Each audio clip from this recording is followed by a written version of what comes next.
Welcome to JC's Odyssey.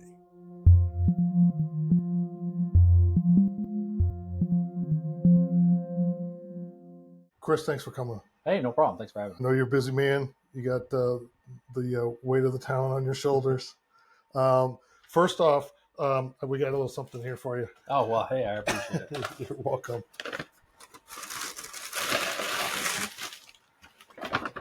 Very nice. This is JC Odyssey. I don't know if you had one of them keychains before or not. I do not. Okay, good. We made those a long time ago when we were doing stuff for the Firefest and Miller's Landing Day. Oh, We laser engraved a bunch of those, cut them out and laser engraved. So, nice. So, how's that baby doing? Baby's doing good. Getting big. Getting How very old big. now? 21 months. So almost 2 years old. They grow they grow up fast, and they just don't stop. They before you blink and they're in their 20s and a pain in the ass. Oh yeah. Yeah, no, my oldest is 14, and to think that he was at one point that, and it doesn't seem like that long ago, but it was 12 years ago, is just crazy to think about. So I figured we better jump on. We got some important business we need to jump on right away. Sounds good. We need to get this. So Chris Nixon wants to know if we can get a pace car on Olive with checkered flags, someone to say go, and some snacks. Okay. So I take that to mean maybe there's been some cars doing a little over the speed limit over there. Oh yeah, there's so Maupin, Miller, Sunset Lane, and Olive are pretty much the place where a lot of our stops have come, besides Highway 100, obviously. And I actually brought some stats for the last month and a half. So starting, you brought the receipts, huh? Brought the receipts. So starting June 1st to today's date, the 17th, the New Haven Police Department has 67 stops. And you have to remember, all of June, we didn't work night shift. That was Franklin County. So I don't know how many they had. But at night, we weren't patrolling. We weren't sitting on streets. Franklin County was still covered. So for a month and a half, we have 67 stops. The most were on Olive, which was 13. Emmanuel Avenue, which is over by Dollar General, we had 4 stops on Emmanuel. We had 9 stops on Sunset Lane. We had 9 stops on Maupin with 1 arrest. We had 12 stops on Highway 100 with 2 arrests. We had 7 stops on Miller Street, 1 stop on West Industrial Drive, 3 stops on Circle Drive, 1 stop on Front Street, 1 stop on Franklin Avenue, 2 stops on Locust Street with 2 arrests, 1 stop on MacArthur, 1 stop on Elton, 1 stop on Morgan, 2 stop on Maiden Lane. In total, in this month and a half, we have 10 total arrests, 5 coming off just traffic stops. So officer-initiated stops, we are having 5 arrests off those traffic stops. And then a total of 28 reports being pulled during that month and a half. So you guys aren't just marking time. Correct. Yeah, no, we're out. And a lot of people, I'll hear, I never see him on my road, or I never see him. There's not very many roads in this town. We touch every road multiple times a shift. What people have to remember is you're not sitting on your front porch 24/7. Right. Just because you didn't see us didn't mean that we didn't drive through. In fact, those stops right there, those stats, it shows that we're on those streets heavily. Obviously when people are driving and they see a cop, what do? They hit that brake and their car dips and they slow down. So that's with stops. That's not people that were maybe going fast, saw us, slowed down. Ultimately, we changed driving behavior just by sitting there. Now, we can't be there all the time because you got to also remember this town's small. We have 1 person on, say, at night. So if they're running radar on Olive Street, well, obviously they can't be on Maupin. So, it's one of those things where we don't want to sit in the same spot every time, because then people get used to, the cops are always on Maupin, or the cops are always on Olive, whatever it may be. So we switch up where we're at. It's not trying to be sneaky or anything. It's just everywhere wants traffic control. And ultimately, right now, it's summertime. Kids are out and about. They're riding their bikes, their skateboards, their scooters. Just the other night, I was sitting on my back deck and there was kids riding their scooters, and it was 10:30 at night. Now, they had the headlamp on the scooter and everything. Everything was fine, but people don't realize, hey, at 10:30 at night, they're probably not expecting a kid to be on a scooter, Right. and they fly down Olive, they're going to hurt a kid. So it's one of those things where people just think, oh, traffic enforcement's to generate money. I don't see a dime from it. It's not. It doesn't come and make my paycheck. That's not how that works. Yeah. People have that misconception, and that's what they always cling to. But that's not how that works. Gotcha. So, how far along is the transition, from us weaning away from Franklin County?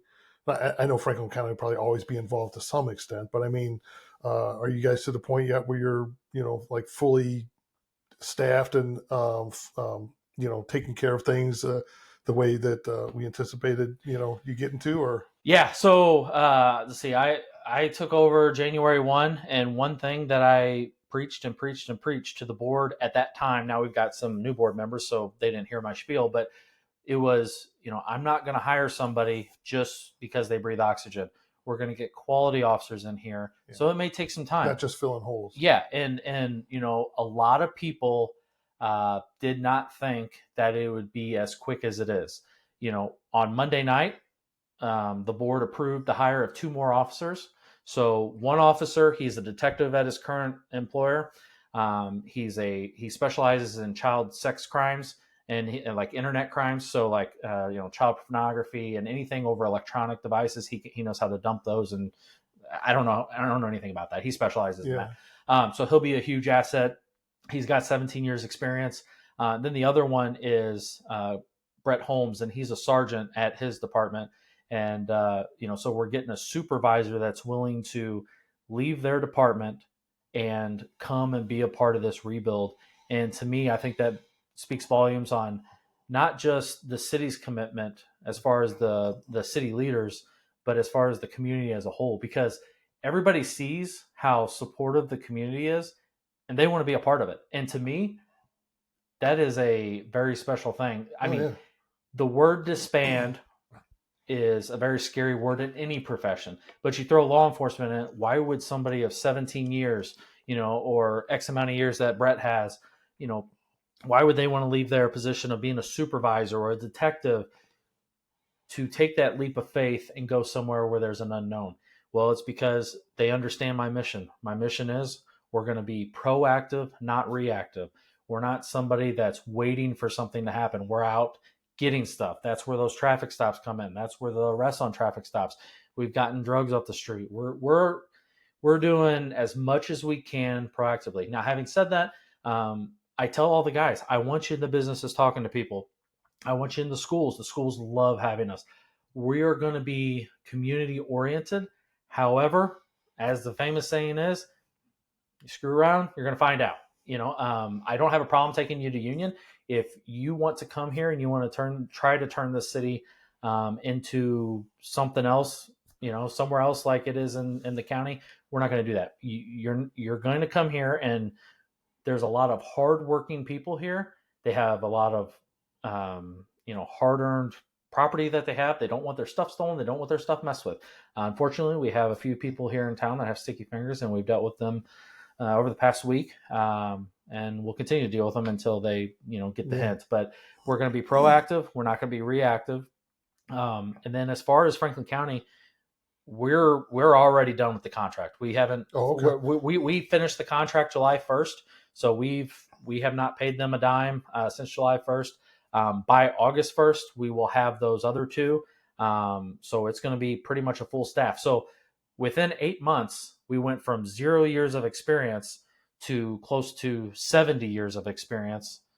Like I said, in just an 8-month time frame. There's some departments that have had openings for a year and a half, and they have trouble getting applicants. I've had a total of 31 applications turned into me since day one that I've started. 31 total. Now, I'm not going to lie to you. Some of them were not anything I wanted to look at. I mean, it was it could have been wrote in crayon. But as far as applications, I've had 31 applications. There's other departments that may have, one opening and have one applicant for a year. And we weren't looking for one. We were looking for an entire department. People have to keep that in mind. Right. And so for us to go from nothing, no department, to 6 total people in 8 months, to me, that speaks volumes, again, to the commitment from the city, the commitment from the community. And they know my vision. They know what I stand for and what I expect out of my officers, and they're on board, and that's awesome. I think it probably says a little bit about the chief as well. Well, I don't want to toot my own horn, but it's something that the team that we're going to have established, with these two new ones. Chad's been an amazing asset. He's the assistant chief. Him coming over with his years of experience and knowledge, and not just law enforcement, but he was fire for 30 years or whatever. He was EMS for 30-ish years. So he's well-rounded in his knowledge of everything. So if we have questions, about school safety or anything like that, he helps us out with that. In fact, we're going to talk a little bit later about an event that we have coming up. But and then we have all the way down to Virginia, who she just graduated in November of 24. So this is her first job, but yet she is thriving in the environment that we're giving her, because she is able to go out. She was able to learn for the 4 months that she was on FTO, and I don't have any issues with her going out and talking to people about, hey, your grass is a little high, get it cut. We're not out there trying to be big and bad, but at the same time, let's take pride in our town. So we talk to people about different ordinances. Everybody we talk to, they get it done. It hasn't been anything in the past. From what I understand, they would write them letters, and there's nothing wrong with that. I just personally don't think that a letter is the way to go unless you absolutely need to. I think face-to-face interaction is a little more personable, and it shows a little more respect. Like, they just came and talked to us. I don't know that I opened half my mail. So. Well, and that too, and if you're face-to-face, then they got the message. You know that they were talked to. Right. They know that they were talked to. Right. So it's kind of nice. But no, the team that we have built, from the original four, me, Adam, Virginia, and Chad, to now the two that are coming aboard. I mean, with all the years of experience, like I said, from Virginia. Yeah, she's really going to benefit from everybody that's got all that experience. 100%. And also with Sergeant Holmes, he's a firearms instructor. He's a live scan instructor. He's a field training officer. He does the PR events at his department. So he's also well-rounded. And I mean, we are thrilled to have him and Chris Keckler, coming in to the New Haven Police Department. I mean, I can't speak about it enough. I know that they have put in their 2 weeks now, so I can say their names. But so when Brett and Chris come aboard, it is going to be just amazing just to see how we have turned this place around. At once, maybe there was a dark cloud. It's no more. We have completely turned the vibe around, and not just us, but the entire city. Whenever I started, there was maybe 4 openings down at City Hall. Now they're all filled. Like, it's starting to thrive. We need some people for Public Works. So if anybody wants to work at Public Works, they could definitely use some help. But other than that, we've got a good thing going here in New Haven, with the soccer field going on, everything that's happening. We're good. But as far as the contract, we're done with the contract. We got done with that July 1st. Awesome. Okay. So the city's not paying any money to Franklin County. We've been doing the coverage since then. And I will tell you, I get up and I go out. Sometimes I can't sleep, and I'll go drive around 1, 2, 3 o'clock in the morning. I'll make some stops, and people are like, "Why are you out? What are you talking about? We're working. What do you mean?"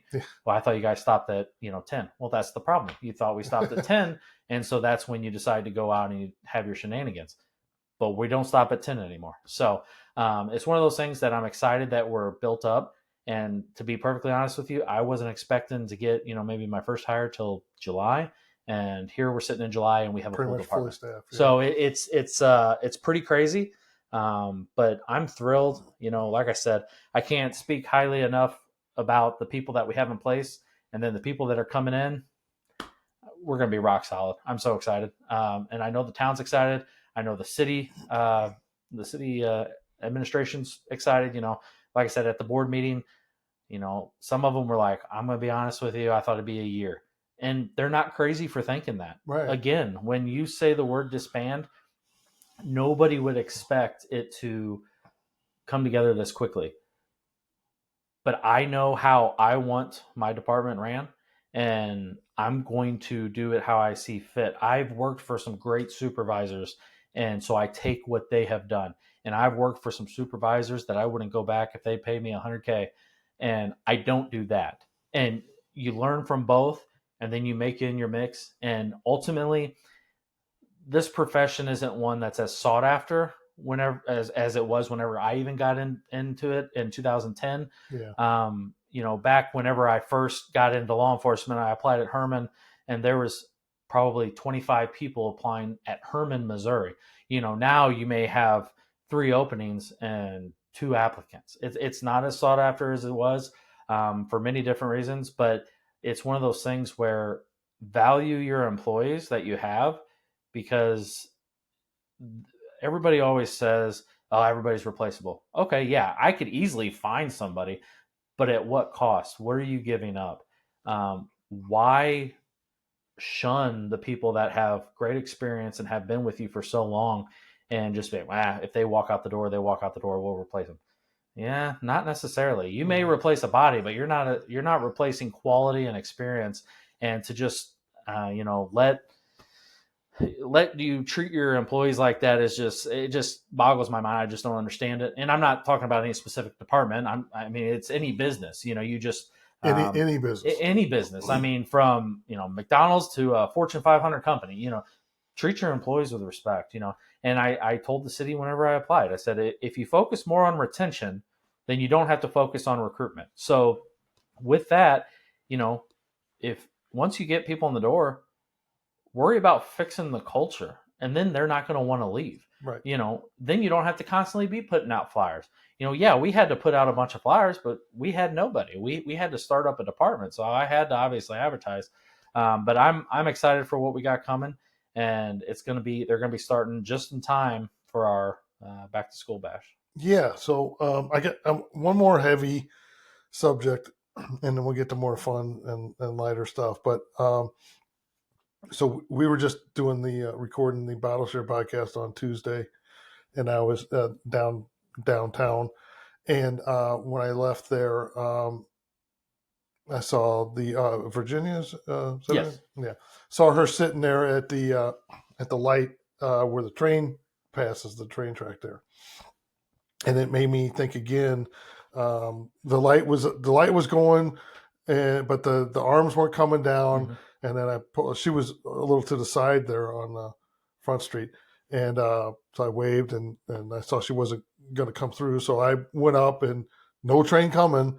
Don't know what's going on with the lights there, but I went through then and went on home, and it just made me remember, brought up in my mind about the issue with having the police station down there on that side of the tracks, and I don't know what was going on with the lights, but if there's issues down there, and you guys kind of get trapped down there. That's a very small portion of the town, so I didn't know if there was any other developments or anything going on with possibly moving the police station or anything like that. So, well, I do know that August 6th, I believe, is when we're doing our budget workshop, and we're going to kind of talk about that there.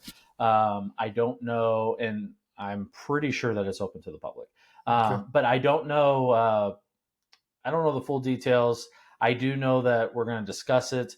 I do know that the budget's pretty tight. Sales tax was down last year and stuff like that. So I do know the budget's tight. Ultimately, what I don't want to see is I don't want there to be a time where we need to get somewhere and the train is preventing that, because the train is a known problem. I get it. Money's tight. But at the same time, would you rather pay, $18,000 a year to rent something, or say $300,000 to purchase a building?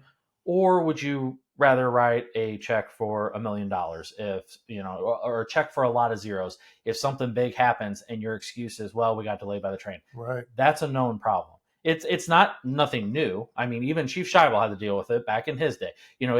But way back in the day when the police department first, came to be, the town wasn't as big as what it is. The town's not even that big now, but it has expanded. It's not going to expand anymore north of the tracks. There's a river. Right. So it's expanding further and further, 100, east, west, south.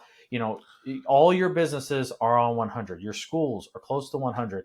In the event of something crazy happening, it's my biggest fear that the train being an issue is going to prevent us from getting somewhere.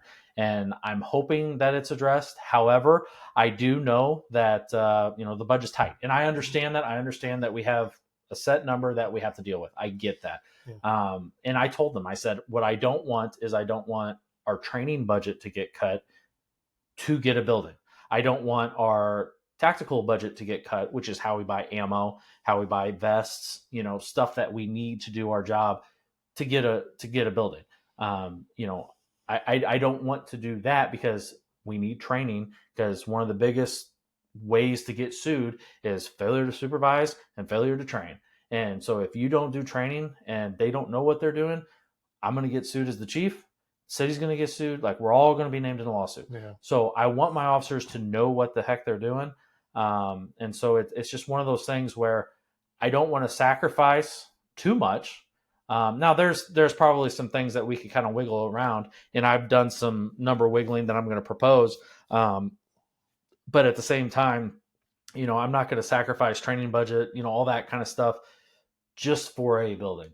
But having said that, it does at some point need to be addressed. Maybe not this year, maybe next year. But I do know that it needs to be addressed. And back in 21, when they had the money set aside, they decided not to build in the park. From my understanding, there's still a little bit left of that. I don't know if we can use that. I don't know why we can't use it. That's something that I have to get answered. But I would like to know the answer to that, because if we pass the tax to fund a building and then we don't use it on a building, to me, that's misleading the citizens. Now, maybe there was other verbiage. I wasn't living here in 21, so Yeah. I don't know the verbiage, but that's from what was told to me. So it's one of those things that I would like to get addressed, but we'll see. But the train, Monday and Tuesday, we had 5 different events where the arms would either come down and stay down, or just the lights would flicker. And the train fixers, I don't know, whatever they are, the maintenance people, they came down, they would fix it, then they'd break, then they fix it, then they break. When the lights are just flashing, that's not that big of a deal. We can still get through, obviously. Right. When the arms are there, in an emergency, the arms aren't going to stop us from getting from point A to point B. But say there was a fire downtown. Well, now the fire truck has to break through the arms, drive through the arms so they can get downtown, ambulance, whatever it may be, because they're stuck. I can wiggle through. A fire truck can't wiggle through. It's a big vehicle. But if there's a train stuck, like there was in March for 36 minutes, that's 36 minutes you're not getting across the tracks. Right. And in the event of something major happening, it's unacceptable that Washington or Herman would be here before its own department. To me, that's just crazy. That it would even get to that point, and again, I understand there's a budget. I get that. But at the same time, there's got to be something in this town that we can utilize. I'm not even saying I don't want a brand new building. Oak Grove is in the process of possibly building a new police department for their brand new police department. I don't even want a new building. You want to give me a new building, I'll gladly take it. But just give me a building. I don't care. I don't need a big workspace.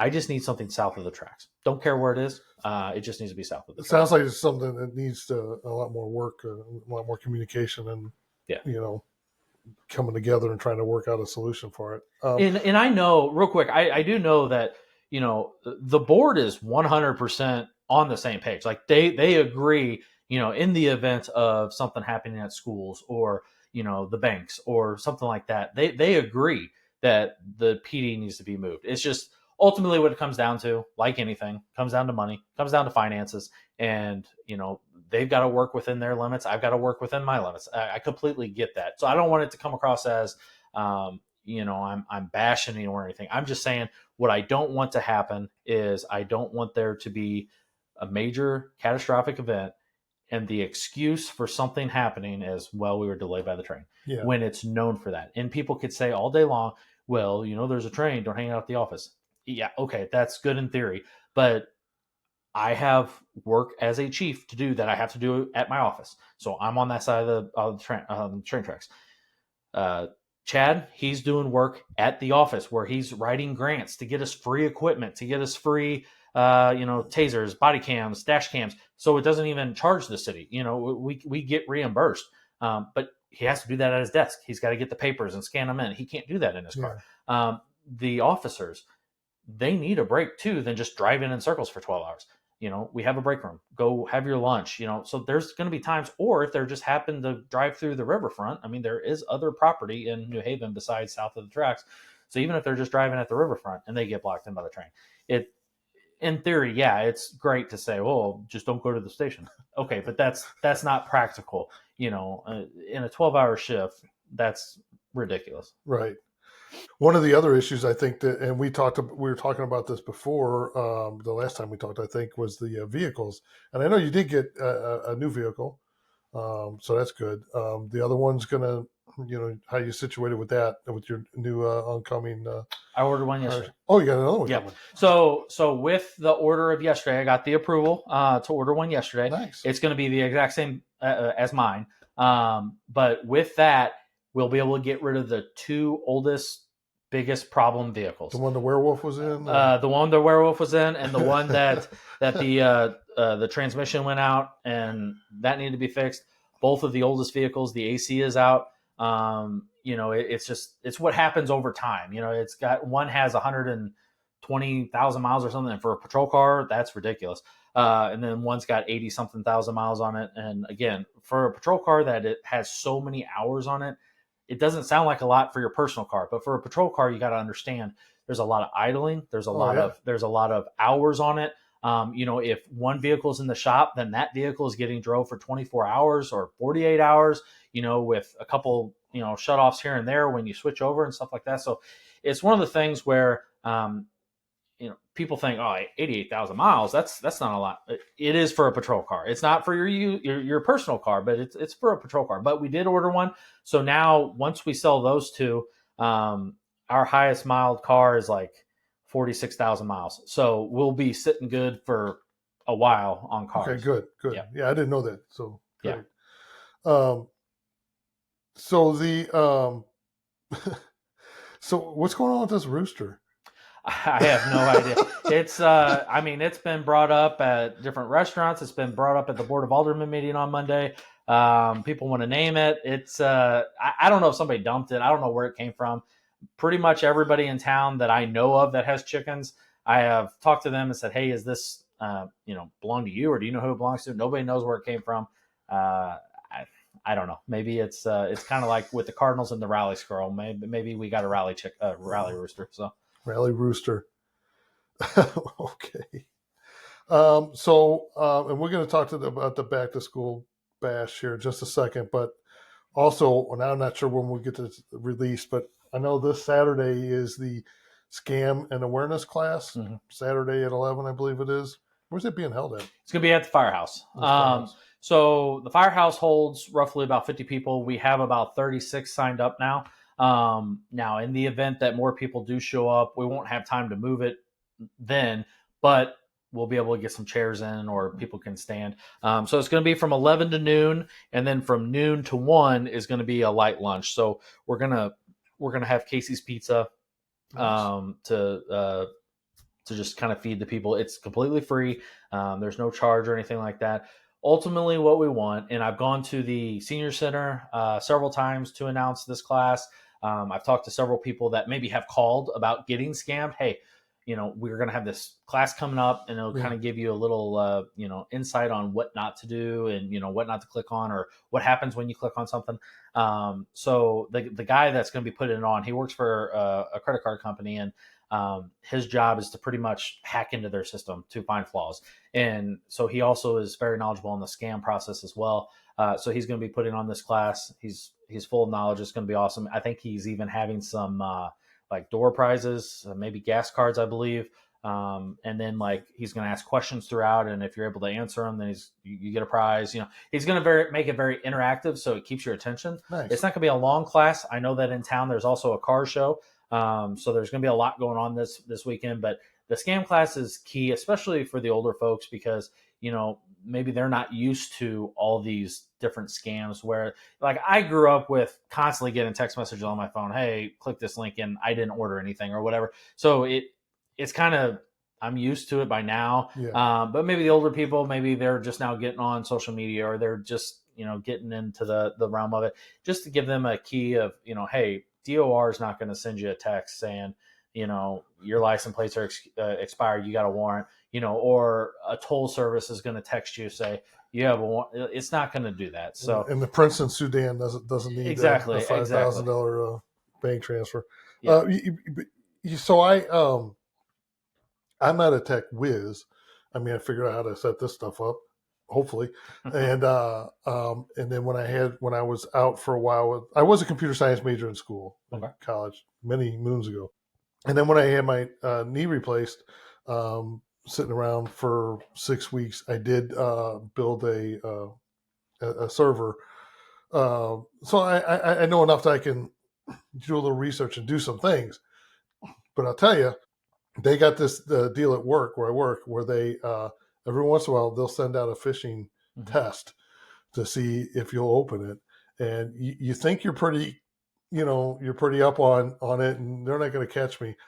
And those bastards get me every once in a while. Oh yeah. And there's always something to learn, that because the bad guys are always coming up with new ways to come at you.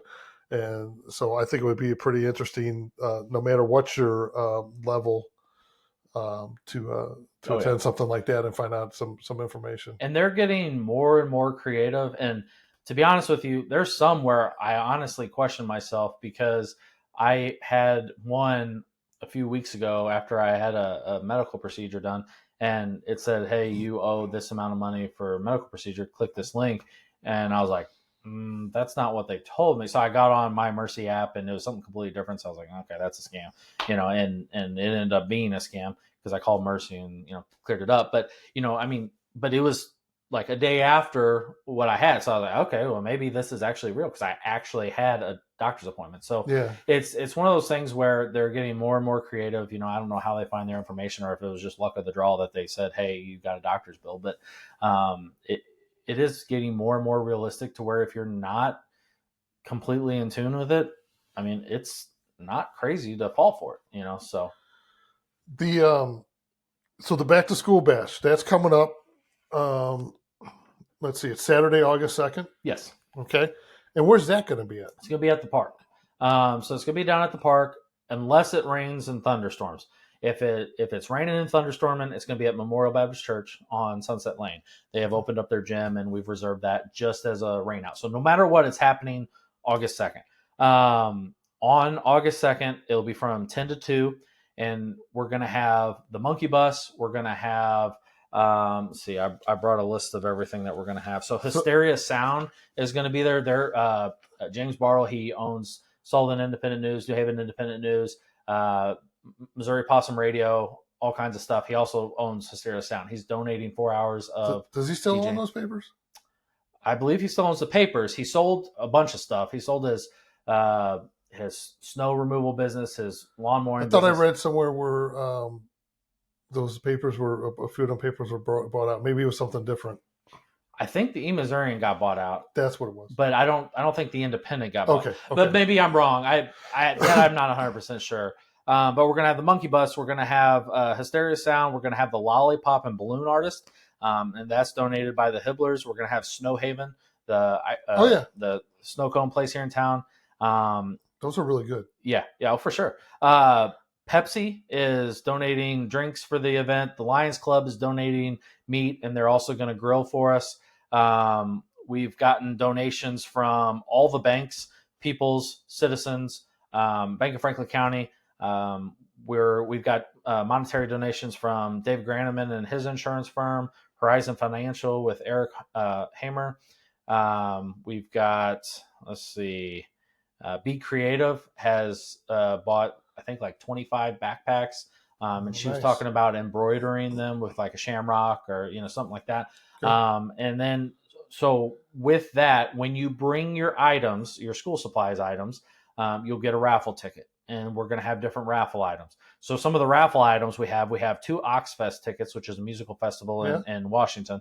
We have 2 of those. We have 1 adult and 1 kid fair pass for the Washington Town and Country Fair. We have a free night stay at the Central Hotel. We have 2 $100 Bass Pro gift cards, 2 $100 Target gift cards, some gift baskets like gas cards, Cincy, smelly good things.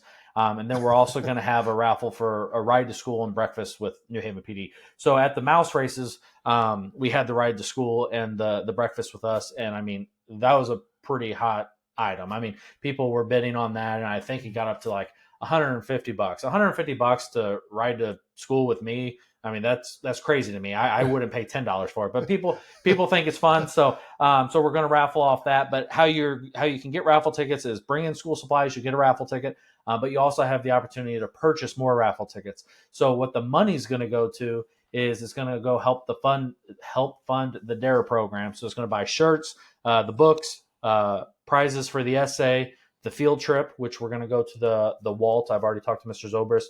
Nice.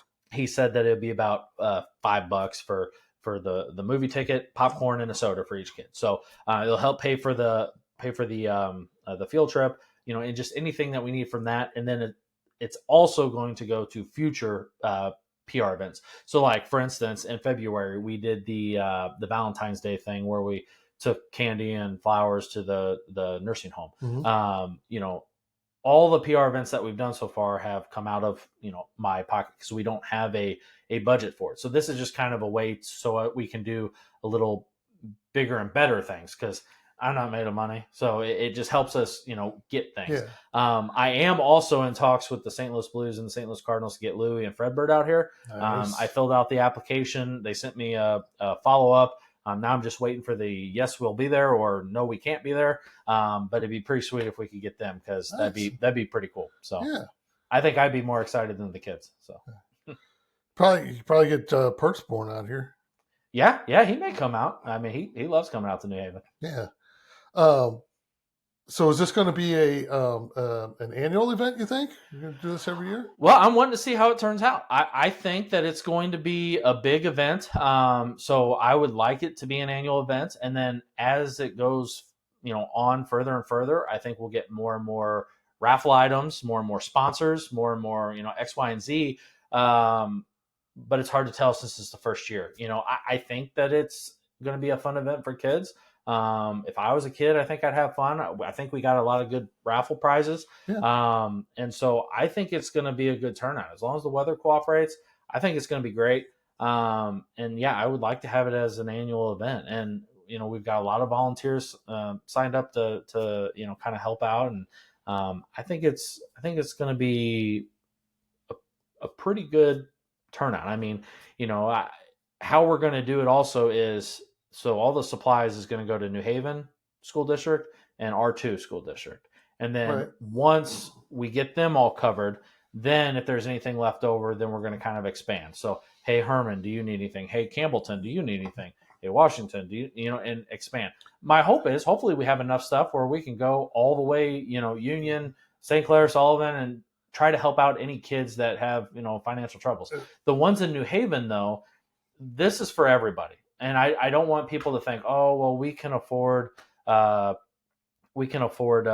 school supplies. We already have 150 backpacks donated, and it hasn't even started yet. So we are set to help every single kid while supplies last. So what they're going to do is the Franklin County R2 on the August 4th through the 7th during the day, they're going to open their doors for any R2 children to go fill up pick a backpack and then fill it up like you're going shopping. But the only thing is you don't have to pay for anything. You just fill it up with the school supplies you need. And then New Haven is doing theirs the August 5th through the 8th. Same thing, mostly during the day. I think they were talking about having a couple hours at night one night, just in case both parents work during the day or something like that. But again, grab a backpack and fill it up with school supplies. They'll have your list of what you need for your specific grade, but just fill it up. This is an opportunity for us to help take the financial burden off everybody, because even though you may buy school supplies for your children, maybe that's cutting into something else because you're already running kind of tight. So don't even have that stress. Again, we can't promise everything for everybody.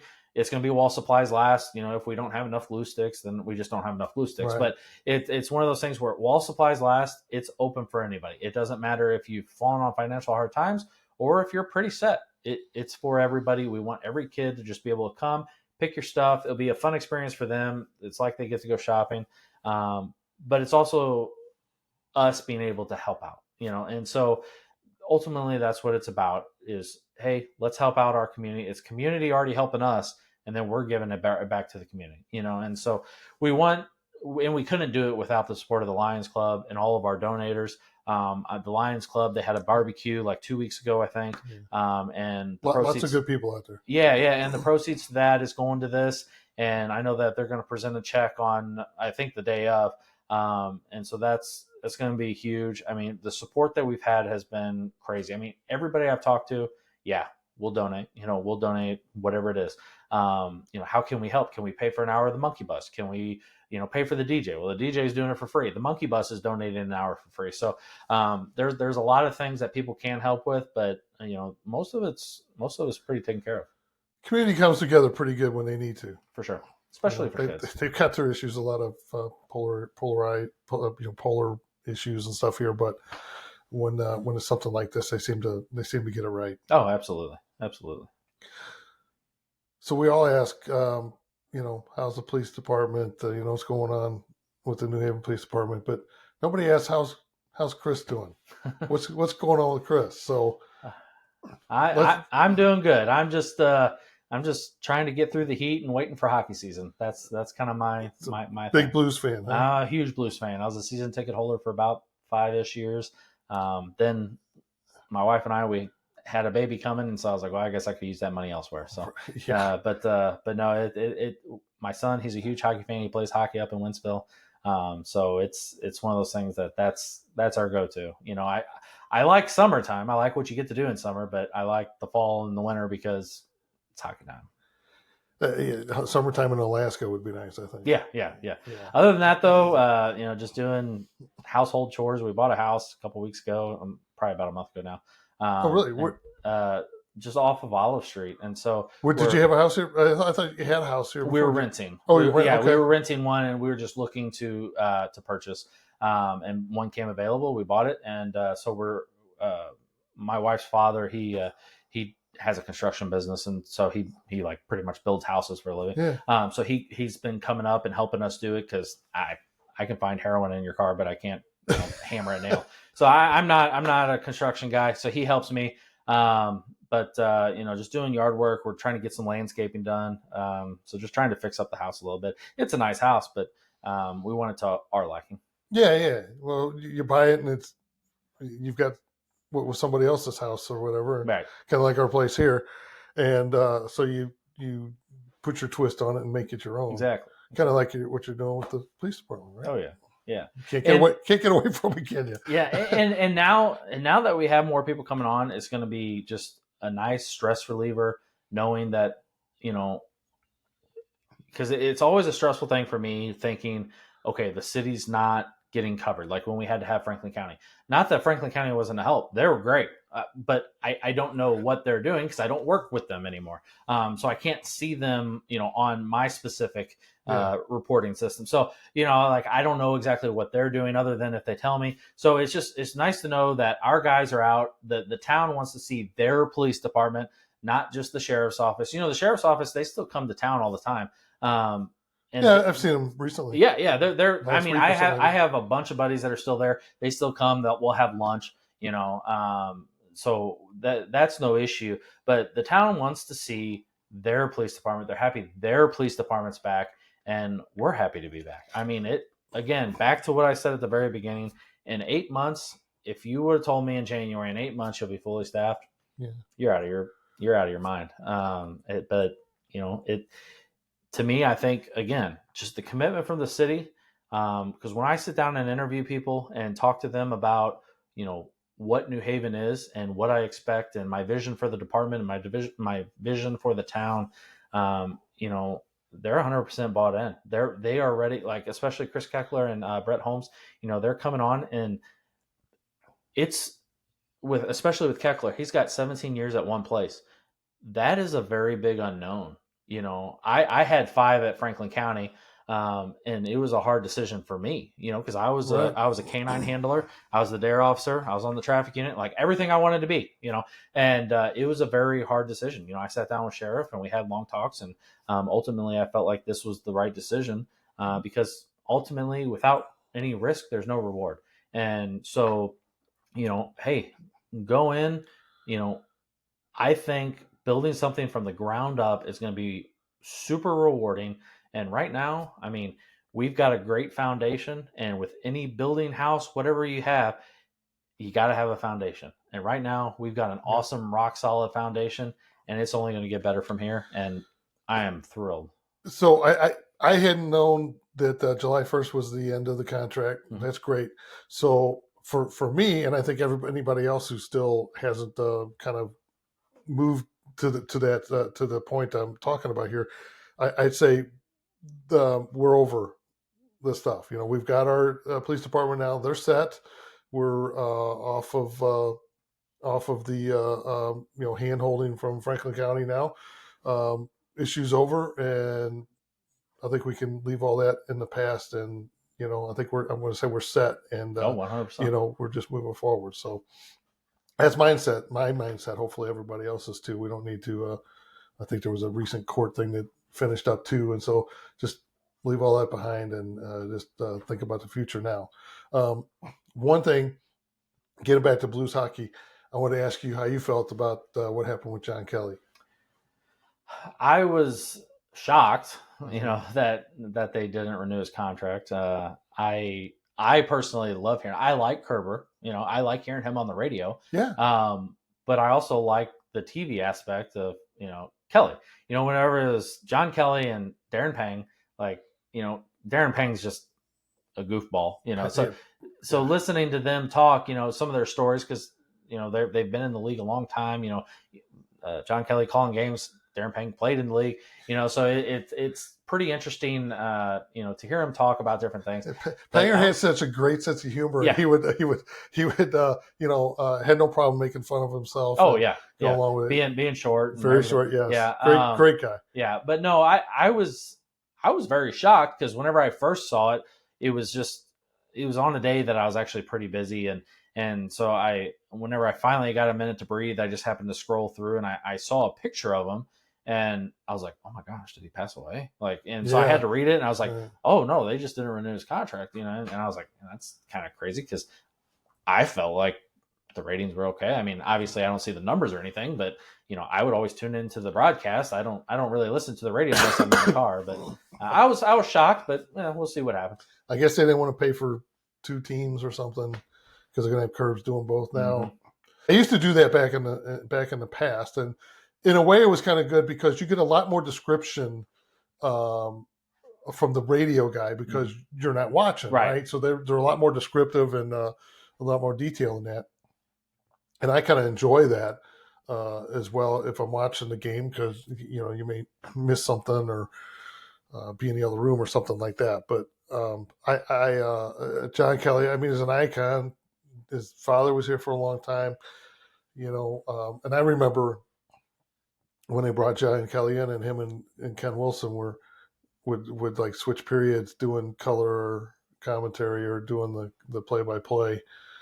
And they kind of done, I think they kind of done Ken Wilson kind of wrong back in the day too. I don't know how far back you go. I'm a little bit older than you, so but yeah, so I think he had a place out in Hawaii or something like that, house, and so he just opened a pizzeria out there when they let him go or whatever. But he was kind of miffed. He called baseball games for the Angels maybe or something too. Anyway, but yeah, so yeah, I was shocked.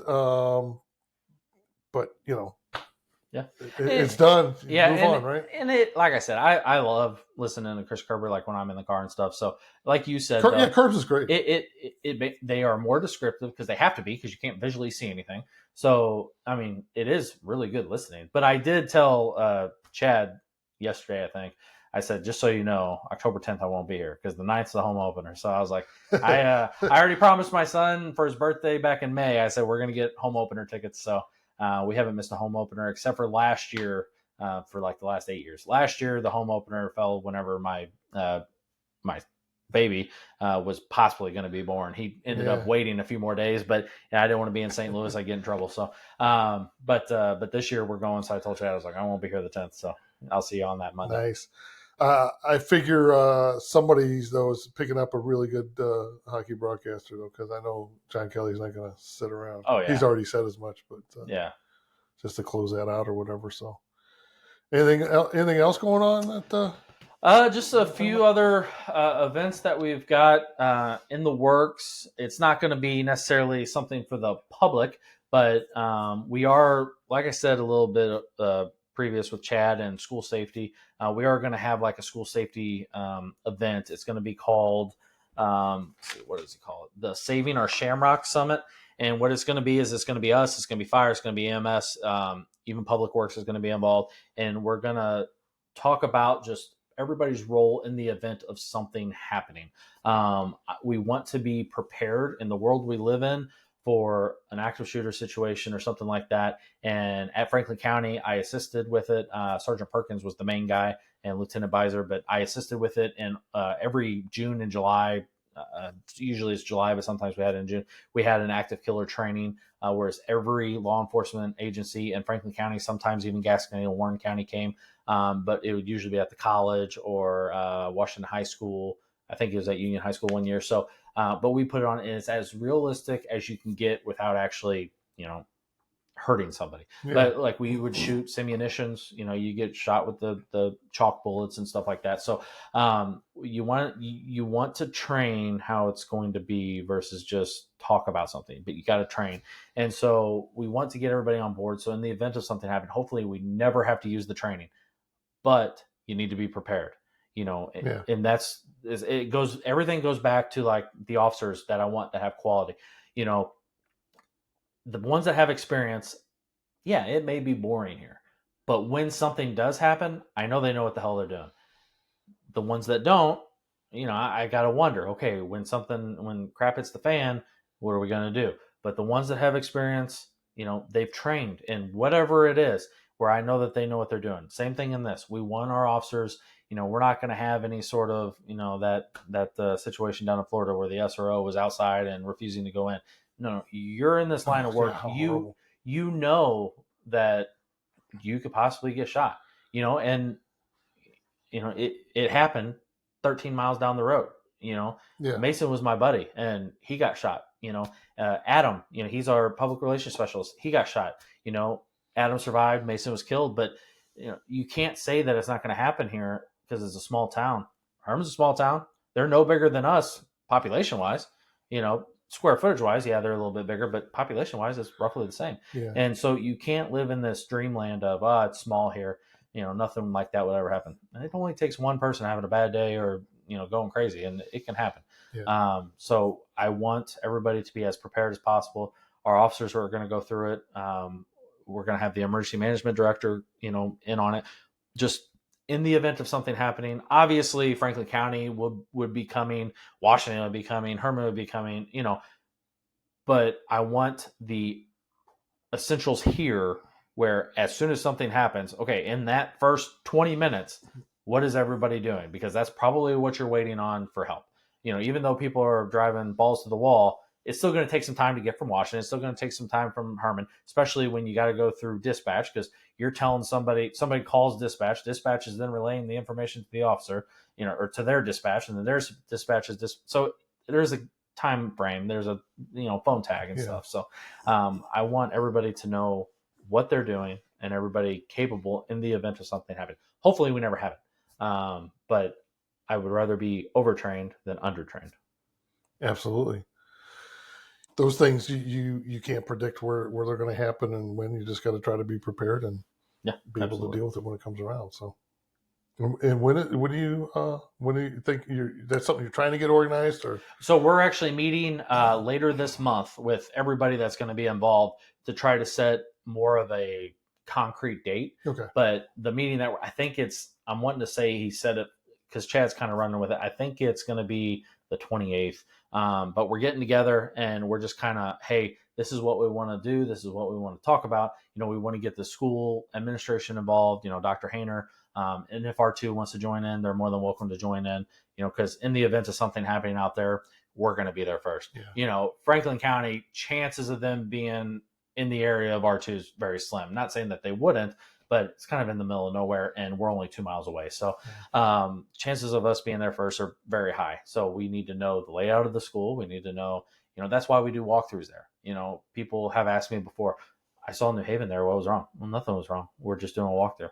We're making sure that the school's safe. The school likes us there. And we're getting a layout of the school. In the event of something happening, we need to know where the hell we're going. Yeah. Well, I think it's important to get kids comfortable with absolutely. being around in the vicinity of police officers and that too. So, well, that's cool. It sounds like there's a lot of good stuff going on. Man, back in January, did you think we'd be where we're at right now? This quick, no. But I knew by the end of the year, fully staffed was reaching, but I knew we'd have enough to get rid of the contract. Yeah. But on Monday, when we had the board meeting, that was 7 months and 14 days. And we had 2 new ones approved. It really, really got me excited because, again, I don't want to keep getting all mushy or whatever, but they believe in the vision. They see the community support. I mean, heck, anything we've event wise we've asked for or wanted people to come out, they've came out, in droves, and they see that and they want to be a part of that. And that's what's exciting is, and Keckler and Holmes, they didn't just come fill out an application and say, well, hopefully he calls me. No, they came out, they did ride-alongs. They got to see the town. They, rode around with Chad and got to meet some people, see the schools, stuff like that. So really did their homework. Yeah, they didn't just come and be like, here's your paper, we'll call it good. No, they came up here. And so that's one thing that I'm really excited about. Not only their experience and just things that they can help us with. Like Chris Keckler, he's very good with computers, obviously, because of what he does. So if I have a question on, hey, can we make this a PDF? I'm an idiot when it comes to computers. I know how to obviously do Facebook. But other than that, I don't pretty good at that. Other than that, I don't know. Other than that, I don't really know much about computers as far as, creating a PDF, and just to make things easier for us, instead of handwritten, because I write like a doctor, so I'd rather type something. Just make things easier to where I can just type it, print it, and it looks nice. Yeah. And then Holmes, he has so much to offer. He's like I said, a firearms instructor. We won't have to outsource a lot of our training. It costs us about $400 for 2 hours to have somebody come in and qualify us on our firearms. Well, now we have somebody in-house that can do that. Not only do that, but if somebody wants to come in and do a training, he can do that here, and people are coming into town. Everybody's a wealth of knowledge that we've got.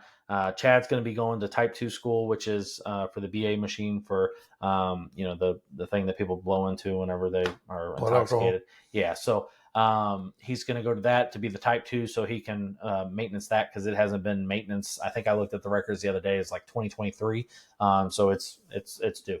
So he's going to be able to do that. But everybody is got something to contribute to this department, and that's awesome. And that's what Chad and I were talking about it today. Like, we are just so excited for what's to come, because, it's really funny because, people keep telling people that are interested in us, you don't want to go there. It's not going to last. They're going to disband again, whatever. And what I tell people is, they're just pissed off because they're not invited to the party, and it's back in high school, oh, I didn't get to go to the party. I guess I'll stay home and play video games. Don't be mad. You had an opportunity. Don't hate, emulate, right? Yeah. And ultimately, I just think that, if you just treat your employees better and don't treat them like trash, people won't walk through the door, in any business. I'm not saying a specific department, but in any business, just I've seen it. Don't be a jerk, and I'm not saying that you have to be everybody's BFF, but at the same time, you can treat your employees with respect and dignity and not micromanage, and just let them be cops, or let them be managers, or let them be frontline restaurant workers, whatever profession you're in. And some people they get that white shirt on, and I know quite a few, but once they get that white shirt and they become a supervisor, they just switch flips and they just become just the most arrogant, unapproachable person. And it's very frustrating. And those people need to step aside, retire, be done, because that's not how it's done. You gotta treat your employees with respect and still be able to lend a listening ear. Because just because you are doing it a way doesn't mean that it's the right way. And having this mindset of, well, we've always done it that way, that is the dumbest mindset that ticks me off the most. Is, well, we've always done it that way. Well, things change in life. You gotta roll with the punches, get with the times. But people, for whatever reason, they're just set in their ways, and it's very frustrating. But we don't do that here. Well, teamwork makes the dream work, right? Absolutely. It sounds like you guys got a good team. Yeah. Oh, like I said many times, we are super excited. I'm ready for August 1st because we're going to be fully staffed and rocking and rolling. Nice. Well, maybe we'll follow up after that, see how things are going, and once everybody kind of gets settled in. And so, just to, I don't want to keep you too much longer because you got that baby to get home to. But the back to school bash, August 2nd on a Saturday, and then was there? I think you mentioned maybe an alderman meeting or something about the budget stuff. August 6th. August 6th. I don't recall what the time was. I have it written down in my office.